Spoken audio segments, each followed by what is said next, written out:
So Thrawn is a book by Timothy Zahn about a character named Thrawn that he originally created back in the early 90s in a series of books called The Heir to the Empire. At the time they came out, they were kind of viewed as the follow-up trilogy to the original Star Wars trilogy, and then with the new Disney takeover, they kind of canceled all that canon. So a bunch of people were really pissed off because they loved those books. They thought they were the continuation of the original series. They weren't so excited that J.J. Abrams was necessarily going to be the one to take it over, and largely because they didn't want the character of Thrawn to be erased because he's wildly popular.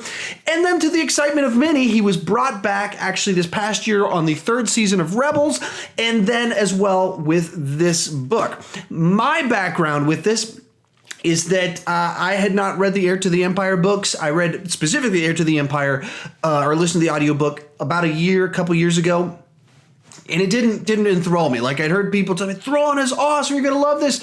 And then I finally went through it, and it just didn't capture me the way I wanted it to. And I was fascinated by the character, though. And then I've watched this season of Rebels, and once again, I was like, Thrawn's kind of cool, but I'm not quite getting it. So I was very excited for this book. Hopefully, this book would be the chance for Thrawn to win over my heart, and it would click, and I would get it. And I'm happy to say that the character of Thrawn has won me over, though the book itself, I was a little bit more lukewarm about it. Just as for a quick idea of the plot of the book, essentially it's the story of Thrawn's rise with his first encounter with the Empire up to him becoming a Grand Admiral in it.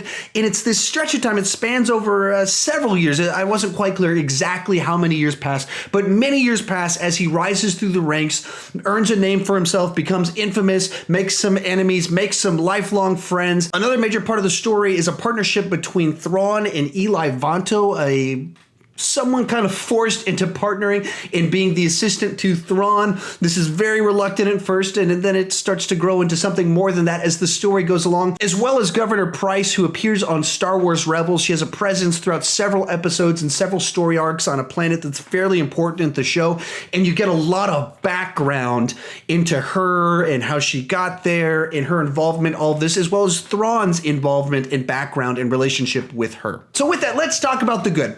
The best thing about this book, very much so, is the character of Thrawn, and his interaction with certain individuals in particular are very captivating, as just the way he thinks, the way he processes things. It's very much kind of like an alternate world Sherlock Holmes kind of thing, except Sherlock Holmes solves mysteries, and in this situation, Thrawn strategizes towards the future. So if Sherlock Holmes is the one that figures out what did happen, this guy's the guy that figures out what you should do.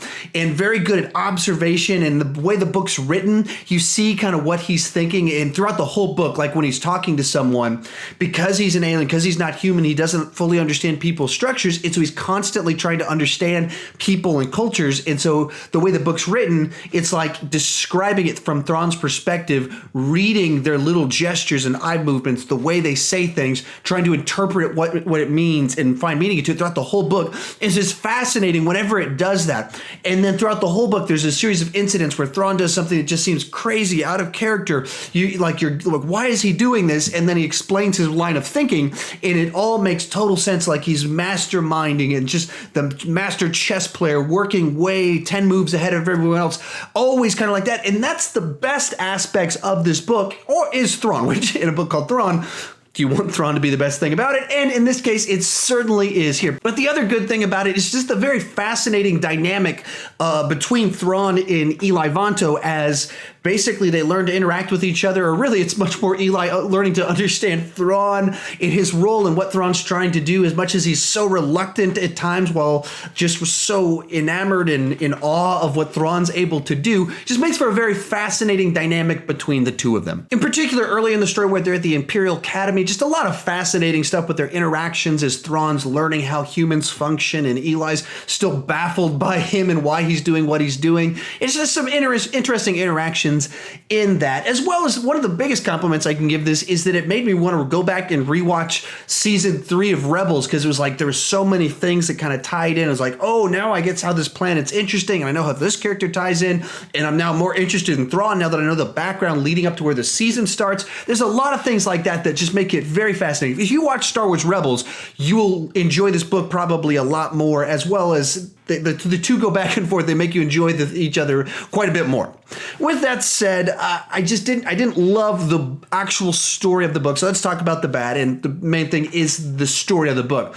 And I struggle to even be able to describe what the story is, because essentially it's just kind of a series of episodes in the life of Thrawn leading up to him becoming Grand Admiral Thrawn. But since we know where he ends up, it's like we're just getting a bunch of background information. And what they try to do is they use the relationship with Eli as a mechanism to kind of create a relationship to create a story there.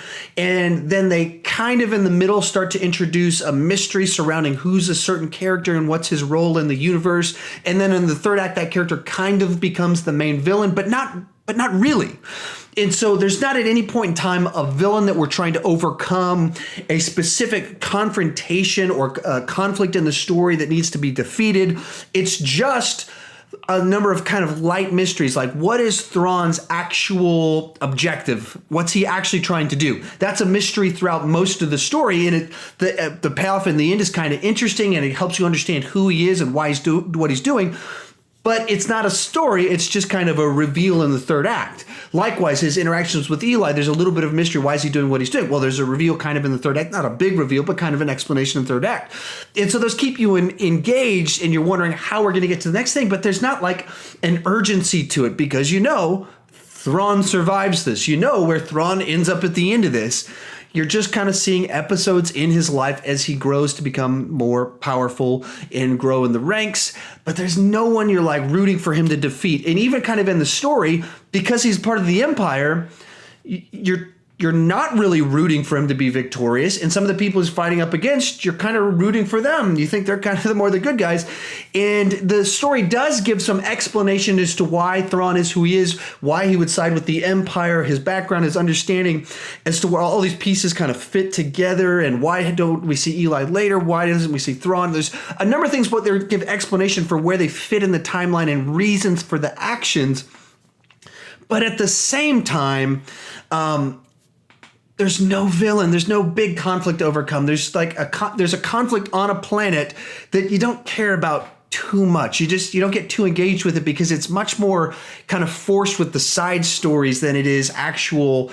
We want Thrawn and Eli to overcome this person, to save these people, to overcome this problem. That's just, you're kind of going through it and seeing episodes in their life, unfortunately. And so very much kind of in the middle, I was kind of like, who are we talking about? Where are we going with this? And I got a little bit lost in some of the details and the plot of it, because it was just not as engaging as Thrawn himself, not as engaging as the relationship between Thrawn and Eli as these kind of plot stuff. And then for me, there were a couple things that really kind of pulled me out of the Star Wars universe as I was going through it. And part of it is the way it was written. And there's some language when they're on Coruscant where they talk about someone going to a dojo and learning martial arts there. And that sort of language pulls me out of Star Wars stories, because you don't find words like that in like the Star Wars movies. There's a specific language to them, and everything has a new name, and it's a little bit different. It's not dojo. It's not martial arts, like words that are so kind of feel so specific to actual Earth that would be different there. It's like you don't say, I'm going to the gas station. It would seem weird if someone said that in a Star Wars movie, though gas station is a very normal term. So that kind of pulled me out. And the second thing that pulled me out of it, so I listened to the audiobook of it, and it's read by Mark Thompson, who did the Heir to the Empire books, and they're great productions. He's great with voices, has a voice you love to listen to, and does voices really, really well. But two of the voices in it just were really distracting. Unfortunately, one of those is Eli's voice, and his character is supposed to be from like the Outer Rim and from the wilderness and the wild. And so to demonstrate that, they gave him like the Larry the Cable Guy voice. Like he's got this dumb, hick, deep South accent that kind of pulled me out of it, especially at first. And I got used to it eventually, but right at first it was like an accent that you don't normally hear in Star Wars, so it kind of pulled me out of it and was really distracting for quite a while until you start to really respect Eli more. It did bother me. And the second one, there's a girl character in it, maybe the second most prominent girl character in the whole story, and she's voiced like Samantha Bee with that I'm row where you bend the note up. Like, this voice is weird. It does that stuff. Every line by this character bends up, and it's like, why is it voiced like that with that 21st century annoying voice, whatever that is. I don't know that I want it in a Star Wars book. It kind of pulled me out of the book. With all that said, so my general feelings about it, it's definitely worth it just for the listen to it or read it for Thrawn himself. The story, however, just kind of feels like a run-of-the-mill Star Wars book type story. There's intergalactic conflict, and we just follow a character we like in that conflict, but it's not particularly interesting in and of itself. And you get lost in a little bit because there's so many characters in different planets, and so the plot not so much. The character himself quite interesting. Overall, I would say if you're new to Star Wars books, you can probably skip this one unless you're really interested in Thrawn. If you're really into the world of the extended universe, I guess it's not the extended universe anymore, but the world of Star Wars in book form, definitely would recommend it to you, as well as if you're a fan of Star Wars Rebels, you gotta read this book. There's a lot of background to it. So that's kind of my recommendations. Depending on who you are, where you fall in the scheme of things, I might recommend it to some of you not so much. If you're a Rebels fan or Thrawn fan, definitely check it out. This is some great Thrawn right here. Some great background for Rebels Season 3. But how about you? What did you think about Thrawn? Tell me in the comments section down below. How did it live up to it? Like I said, I don't know as much about the Heir to the Empire stuff. How did this book compare to that and how it represented him with the background and all that stuff? Tell me in the comment section below what you're thinking about, because I don't want to just talk about Thrawn. I want to talk about Thrawn with you. If you're new to my channel, please consider clicking that subscribe button. I do some movie reviews, some TV reviews, talk about the movie news, some trailer reactions, all kind of stuffs involving movies, as well as a movie trivia show called Masters of Movie Trivia that I started up recently. I actually competed in the second episode. Very excited about, very proud of it. If you like movie trivia, check out this show. It's me and some other YouTubers battling out to see who the master of movie trivia is. And with all that said, thank you for watching.